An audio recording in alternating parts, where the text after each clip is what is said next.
Sukisune, a young kitsune lunar demigoddess, finds herself on a long journey to prove her strength and worth so she may be welcomed back to her homeland of Fantasia. Fantasia is beyond the veil. It lies beyond the human realm, just out of reach.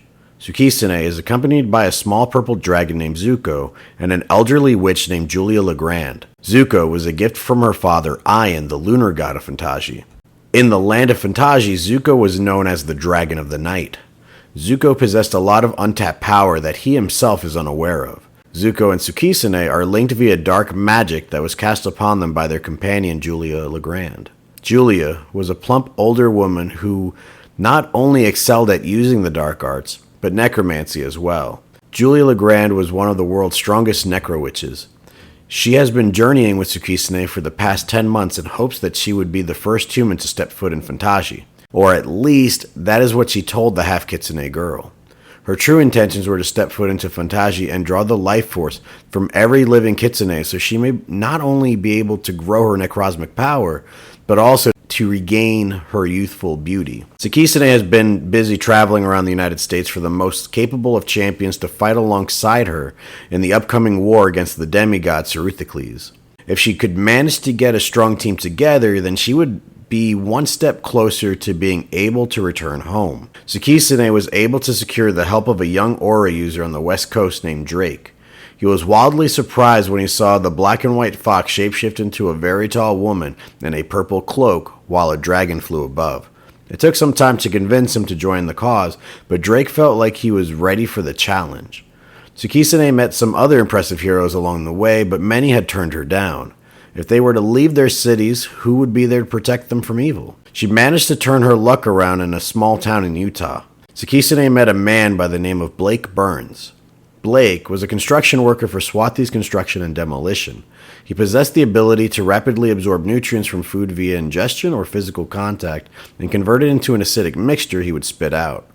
The acid Blake spits out could rip through most known metals and an assortment of materials. One night, a group of thugs from a rival construction company, Charlie's Construction, were sent to derail the progress of Swathi's Construction and Demolition. Unknown to the thugs, Blake was running security that night.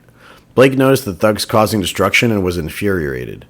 He grabbed a pickaxe and shovel off his truck and went over to intimidate them. They weren't so easily intimidated by a 5'8" construction worker in an orange shirt, yellow caution vest, and helmet. One thug, Adrian Mason, gave the orders to the two of his men to attack. This was unwise. Appearance aside, Blake has been trained from a young age in martial arts. He was extremely versed with a variety of weapons. One thug reached him first and was met with the metal end of a shovel to his cranium.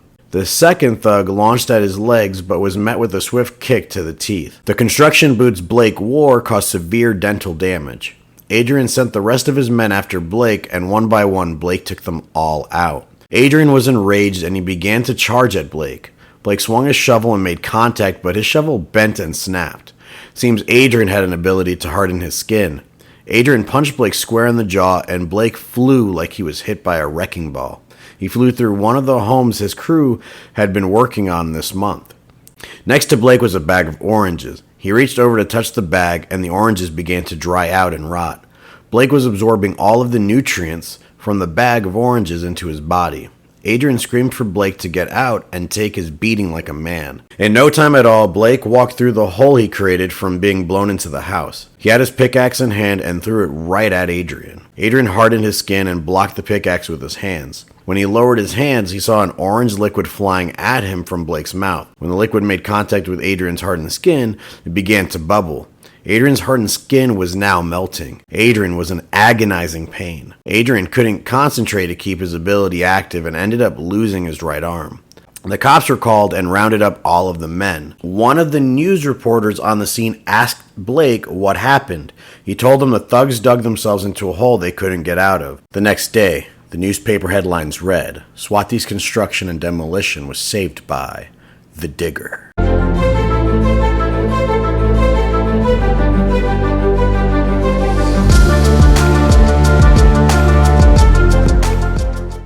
Surprisingly, it was Zuko that helped Sukisune find our next hero. Zuko was out late at night in the mountains of Colorado looking for a meal while Sukisune trained in the arts of necromancy with Julia Legrand. While searching, Zuko witnessed a quick-moving red and blue blur off in the distance. Intrigued by what he saw, Zuko began to investigate. Remaining in the shadows, the Dragon of the Night swiftly flew closer to the city until he perched on a nearby rooftop, away from the gaze of man. Down below, Zuko witnessed the red and blue blur come to a stop. The blur was a mirage created by a young girl who possessed incredible speed. The girl wore a red skirt, red boots, and had a belt around her waist with an insignia of a heart and a blue cross. She had long, puffy blue hair tied up in pigtails and had swooping bangs and 2 long flowing strands of hair falling at the sides of her face. Zuko noticed that the people of the town knew who this young girl was. He overheard them call her Cardio. Cardio is the town's protector. She used her super speed to help others in need and to minimize local crime. Some of the locals wore t-shirts with anime versions of Cardio on them, while others dyed their hair blue to match hers. Cardio was clearly a hero. Zuko flew back towards the mountains to let Sukisune know about his discovery. While surrounded by her adoring fans, something caught Cardio's eye. High above where she was standing, she witnessed a sparkling purple winged figure overhead in the moonlight. It was beautiful, and she knew that she had never seen anything like it before. Her super speed abilities made it so she was constantly moving within her own pocket of time. While focused, everyone around her would appear as though they were frozen in time, as she would swiftly move through the streets. Cardio began to find out where the sparkling creature was headed. Zuko landed on the ground next to Julia Legrand and locked eyes with Sukisune. Sukisune, being linked to Zuko, quickly understood everything Zuko wanted to tell her.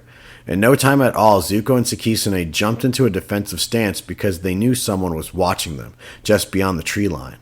From the shadows walked the young girl, Cardio, and Zuko and Sukisune both lowered their guard. Sukisune had a conversation with Cardio and explained her quest to find heroes, so she may fight in a battle that will hopefully end with her being able to return home. Cardio told Sukisune that she would gladly help. She said that her friends knew her as Bridget Ratanison, but her closest friends called her Bridge. Sukisune thought this was not only the start of a great partnership, but a beautiful friendship.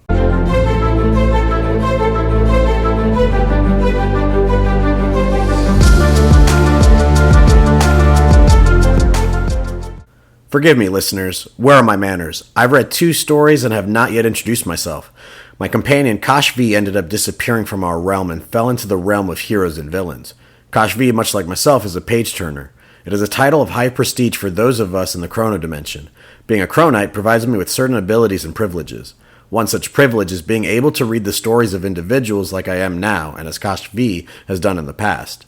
Kosh V prides themselves in being able to know what has happened in the lives of their favorite heroes and villains, and to see where the path of these heroes and villains will lead. However, what Kosh V failed to remember was that the flow of time is always moving, mending and breaking. Kosh V lost sight of this, and our dimension was breached. Maybe we'll find out what happened to Kosh another day. For now, let me introduce myself to you all. My name is Tu Sha, the Chronite who is tasked with reading the stories of heroes and villains. My old station was a little more fascinating than this. All about demons, devils, and angels. Maybe someday soon I'll be able to read those stories to you as well. For right now, allow me to tell you about Forest Tran, the next hero to join Sukisune. Forest was a young girl who came from a wonderful family. She had a loving father, sweet mother, and the friendliest pet cat you have ever met named Muffin. Forrest was a huge fan of reading superhero comics and even managed to create herself a cat-like hero outfit for Comic-Con. She dreamed of one day becoming a hero and saving others. She would one day live up to these expectations, but she wouldn't be able to have her family by her side when it finally happened. You see, a tragic event took place that took the lives of those she cared about. Forrest and Muffin would be all alone. Fast forwarding a few months, something unexpected happened. Muffin came over to Forrest and spat out a shiny pink orb with the initials EN on them. Once she touched the orb, it reconfigured itself into a staff. Forrest felt electric energy surge through her body, and she instantly knew something was different about her. It wasn't until much later that she realized that her reflexes had become very fast. Forrest was also able to discharge electricity out of her staff as well. Forrest could finally become a hero like the ones in her comic books. A month later, she would finally get her chance to test out her new powers. A rogue power user named 1007 was causing trouble in downtown Portland. He had long green hair that covered up his right eye, a scar on his left eyelid, and wore a green poncho with geometric symbols on it. 1007 was using telekinesis on a large sword that he was sending into cars and at the fleeing pedestrians. Forrest announced herself as the Electric Nerve when she came face to face with 1007. She wore a teal-colored dress, matching boots, had her tri-colored staff, and wore a headband with cat ears. This was her cat-like hero outfit that she had made for Comic-Con months ago. 1007 attempted to strike down Forrest using a sword, but Forrest's reflexes were just too quick. She dodged every single one of 1007's attacks with ease. Forrest used her staff to discharge electricity and was able to knock her opponent out cold. From the crowd was a very tall and muscular lady with a purple cloak walking towards her. As the lady approached, Forrest realized something peculiar. She realized that this lady had fox ears coming from her head.